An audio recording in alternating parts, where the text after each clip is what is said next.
légumes, et ce qui est bien, c'est quand même la diversité, c'est la richesse de ce que la France a pu nous produire pendant des générations et des générations. C'est ce qui a donné la grandeur de la cuisine française. Probablement que si je vous demande de me citer une vingtaine de légumes, vous allez y arriver. À 40, je suis pas sûr. Et c'est, enfin pas vous bien sûr, mais un large public. Et c'est vrai que 40 légumes, c'est peanuts, c'est vraiment rien du tout quand on connaît la saison. Et aujourd'hui, on est quand même très limité dans cette offre-là. Vous le disiez et vous voulez le répéter, pour vous, la cuisine, c'est la santé dans l'assiette. Pourquoi cette conviction sur la valeur du bien nourrir et du bien manger ? Parce que ce qui construit la santé, c'est les 3 repas qu'on fait tous les jours. Et que la santé, elle se construit non pas avec des médicaments, mais en mangeant 3 fois par jour. Et c'est vrai que si on ne fait pas attention à ça, il y a une dérive qui va se faire. Alors on a heureusement un estomac très intelligent qui peut comprendre les choses, jusqu'à un moment où il ne va pas bien comprendre, il va vous envoyer un peu des boutons, des plaques et des maladies un peu plus graves. Et tout ça, non pas pour une seule raison qui est la malnutrition, mais entre autres, elle en fait partie. Pour bien vivre, en fait, il faut juste bien boire, bien manger, marcher, dormir et aimer. Mais bon, le reste, ça ne regarde pas. Et aimer, c'est ça. Et aimer, absolument. Important. Oui. Alain, Alex Lagnan, comment appliquer une charte développement durable dans son établissement ? Alors, faut y aller petit à petit parce que c'est pas facile. Vous avez entendu, ça met, on éclabousse un petit peu quand on cite pas mal de choses en se disant mais non, mais les gens chez moi, si je leur mets moins de sel, moins de sucre, ils vont pas comprendre. Alors, faut y aller petit à petit. Si déjà on se tournait vers les 2 premiers points, la saison et puis la fraîcheur. Si déjà on n'avait que ça et que dans un seul des menus, vous m'entendez bien, un seul menu, mais sur toute l'année, on pouvait citer une entrée et un plat que l'on pouvait faire avec du local et de la fraîcheur, là, pour moi, le vrai pas du développement durable a vraiment commencé. Il ne faut pas y aller par des sempiternelles choses qui sont compliquées à faire, des choses simples, mais retrouver la cuisine. Alors oui, on peut parler du développement durable sur du matériel, et Dieu sait qu'il y en a, et il faut y aller. Mais le matériel est un presque second lieu. N'oubliez pas que quand le client va rentrer chez vous, il ne va pas rentrer parce que vous avez une éthique. Ça, c'est faux. Je l'ai cru peut-être pendant des années, mais c'est faux. Il va venir parce que, 1, il veut manger rapidement. 2, il veut que ça soit local, près de chez lui. 3, il faut qu'il y ait un rapport qualité-prix dans sa tête. 4e, il faut que ça soit bon. Je suis cuisinier, je le mets en 4e. Et 5e, c'est l'éthique. Alors, moi qui me bats pour l'éthique et pour le goût, vous imaginez bien que ma pyramide s'effondre des fois, mais c'est comme ça que les clients réagissent. Il y a d'autres conseils, d'autres applications, vous m'en parliez, imposer au minimum 50% de produits frais, de production française, favoriser les viandes ou poissons à moindre impact carbone, et les exemples sont nombreux comme cela. Oui, parce que par facilité, on oublie tout. Alors on prend le téléphone, on dit livrez-moi une caisse de courgettes, une caisse de... je sais pas, enfin, on a l'habitude de toujours les mêmes légumes, et 2, de ne pas savoir d'où viennent les produits. Alors se renseigner un petit peu là-dessus, c'est bien, ça nous ferait connaître aussi la saison, parce que plus le produit s'éloigne, moins il serait de saison, et que ça a un coût. Alors effectivement, ce qui est dommageable, c'est de faire des économies, c'est aussi savoir acheter, et savoir acheter, c'est plus vous allez aller vers la fraîcheur, et bien plus vous allez y gagner dans le portefeuille aussi. Alors, quels sont les gestes simples qui permettent d'améliorer les traitements des produits et des déchets? Il y en a beaucoup. Il y en a beaucoup, mais les premiers. En fait, on oublie que de mettre un couvercle sur une casserole pour bouillir, c'est 30% d'économiser. On oublie que de bien décongeler son congélateur, c'est énormément d'électricité d'économiser. On oublie aussi de nettoyer les grilles des frigos. Nettoyer les grilles des frigos, alors c'est 3 exemples comme ça au hasard, mais il y en a tellement d'autres. Mais si au moins il y a ces 3, vous allez voir, 1, la note et la facture va diminuer, et 2, vous risquez de vous y retrouver aussi, parce qu'un congélateur qui est quand même propre tout le temps, c'est quand même autre chose. Si on pouvait dresser un tableau des bénéfices pour l'établissement dans un premier temps, et ensuite des bénéfices pour le client, pareil. Alors pour l'établissement, s'il fallait en donner quelques-uns, ça serait donc le prix de la saison qui est bien sûr plus abordable.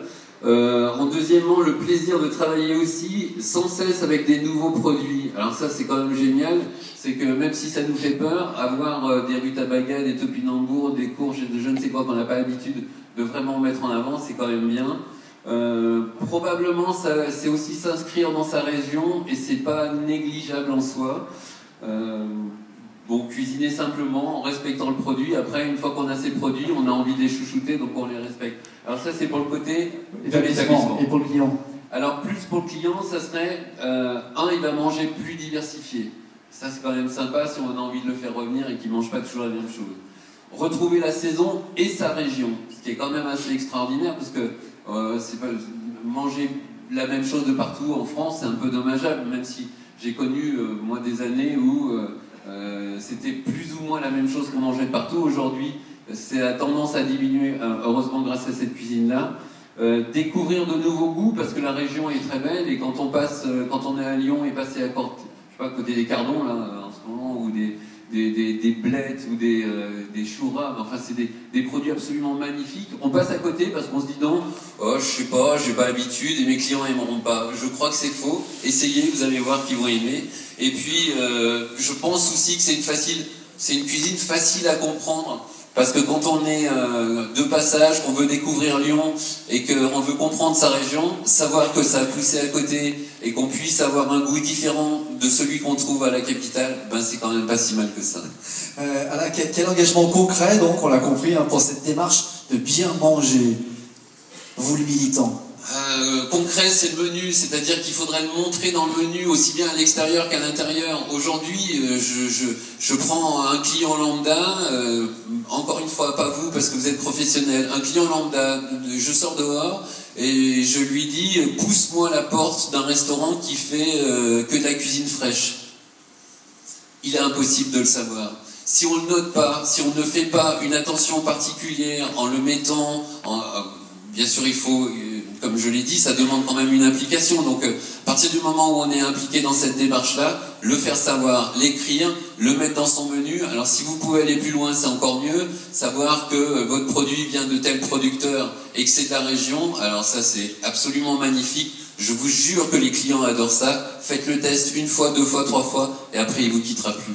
Il faut vendre, il faut communiquer sur son bien manger, c'est ça? Oui, communiquer parce qu'on est dans une époque où effectivement rien ne coule d'eau de source et qu'il y a une pléthore de restaurants et que dans ces restaurants il y a un pourcentage, même s'il est minime, il y a un pourcentage de gens qui cuisinent comme ça, sauf qu'on ne le sait pas parce qu'ils ne le disent pas. On l'évoquait tout à l'heure avec Nicolas Anouchi, le développement durable s'applique-t-il aussi à la vente à emporter et au snacking? Bien sûr, plus que jamais, on l'a vu un petit peu dans le film là, mais oui, bien sûr, parce que aujourd'hui, dans tout ce qui est matériel, effectivement le biodégradable, etc., c'est important, mais aussi dans la manière de former son personnel, c'est-à-dire que là, je rejoins ce que Daniel disait tout à l'heure. Normalement, tout le personnel devrait être formé à cette forme de nouvelle éthique, s'il fallait l'appeler comme ça. En tout cas, essayer de lui faire comprendre que si on a choisi ce produit, ce producteur, c'est parce que c'est meilleur pour la santé, c'est parce que c'est la saison, même si on l'a acheté effectivement au meilleur prix, mais c'est secondaire. Ce qui est vraiment le plus important, c'est aller faire passer ce message de faire comprendre aux autres, mais en faisant comprendre à l'interne. Alors on parlait de snacking et de VAE, ça veut dire qu'on peut concrètement adapter cette démarche à tous les établissements?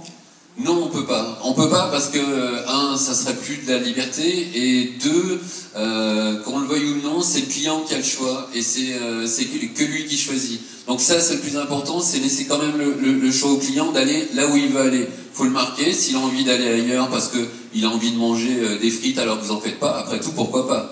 Et puis, n'oublions pas que dans notre métier, c'est quand même pas un métier protégé. Et que dans notre métier, s'il y a 25% des gens qui émanent vraiment de ce métier-là, c'est un pourcentage énorme. Il y a pratiquement 75% des gens qui, quand ils ont réussi une course de vélo, un match de foot, enfin un truc, quand il y a un peu d'argent devant, hop, on ouvre un restaurant. Alors ça, c'est très facile, il y en a beaucoup, il y en a bien plus qu'on l'imagine, donc juste démarquez-vous en faisant une démarche aussi de cuisine différente. Alors cette démarche du développement durable, là je vais vous taquiner un petit peu, est-ce qu'elle correspond à un besoin, à une obligation ou une philosophie? Une philosophie, c'est sûr. Un besoin, c'est certain, mais c'est sous-jacent. En fait, la cuisine, on n'a pas l'habitude. Moi, ça fait 40 ans que je cuisine. Pour vous donner un ordre, une vision comme ça, j'ai commencé dans les années 70 et dans les années 70, c'est après 68. 68, la mini-révolution, un coup de pied dans la fourmilière, on oubliait les bourgeois, etc. Qu'est-ce qui s'est passé dans la nouvelle cuisine? Dans 70, on a appelé ça la nouvelle cuisine. La nouvelle cuisine, c'était du tout et du n'importe quoi aussi. C'était du kiwi avec un turbo, une grande assiette, enfin bon. Ça a duré 10 ans, les années 70. Après les années 80, la première fois que la gauche venait au pouvoir, ça foutait la trouille à tout le monde, mais il suffit d'avoir des frisettes pour qu'on soit la culture. On réussissait un match de foot, on était ministre des Sports. Enfin bon, c'était ce qu'on appelait la gauche caviar. Et quand on regarde les assiettes, à l'intérieur, il y avait une base, somme toute très populaire, qui est, je sais pas, une gelée de queue de bœuf par exemple, et par-dessus on mettait de la crème, et par-dessus on mettait du caviar. Et ben ce plat-là, figurez-vous, qu'il a duré durant les 10 années de ces années caviar. 90 est arrivé, 90, c'est la droite revient. Mon Dieu, la droite revient, oui, mais elle n'est pas dure, attention, donc on ramollit tout, la tête de veau était là, j'ai jamais mangé aussi édenté que durant ces années, il y avait de la purée, des soupes, même les pâtissiers faisaient des miroirs tout le temps, enfin bon, c'était les années 90, et puis il y a même eu le vote en 2000 d'une année où on ne savait pas où on allait, on était complètement perdus, c'était un vote par dépit, et le vote par dépit a dit: ah, mais mes enfants, il faut quand même que je les éduque, donc je les pousse, ils vont faire des études, et ils sont devenus hautement technologiques.